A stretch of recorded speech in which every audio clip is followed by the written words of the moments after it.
আসসালামু আলাইকুম গাইজ। ঈদের দ্বিতীয় দিনে আমরা চলে আসলাম আবারও আমি চলে আসলাম ব্রিজ পাড়ে। সকালবেলা ঠান্ডা ঠান্ডা হাওয়া গা ছুঁয়ে দেয় মোড়ে, তাই আমি চলে আসি ব্রিজ পাড়ে। তো এখানে অনেক সুন্দর একটি জায়গা, মানে কি বলি অনেক সুন্দর একটি ভিউটা আমি আপনাদেরকে দেখাবো।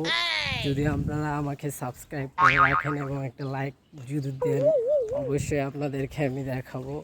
কেননা একটা ভিডিও বানাইতে অনেকটা সময়ের প্রয়োজন এবং এডিটিং করতে হয় অনেক সুন্দর করে, অনেক কিছু কাজ করতে হয় তার ভিতরে। তো এগুলো করতে আমাদের অনেকটা সময় লাগে। তো আপনারা যদি একটা লাইক না দিয়ে যান, ভিডিও তো দেখেন কিন্তু লাইক তো করেন না। একটা লাইক দিতে কি আপনাদের হাতটা ব্যথা করতে, তো অবশ্যই একটা লাইক করবেন, বুঝতেই পারতেছেন। তো আপনাদেরকে আমি অনেক সুন্দর সুন্দর ভিউ এবং দেখাবো, ভিডিও দেখাবো। ভিডিওগুলো কথার মাধ্যমেই ফানি, সো ফলো মি। ওকে মামা, এটাই বাস্তব।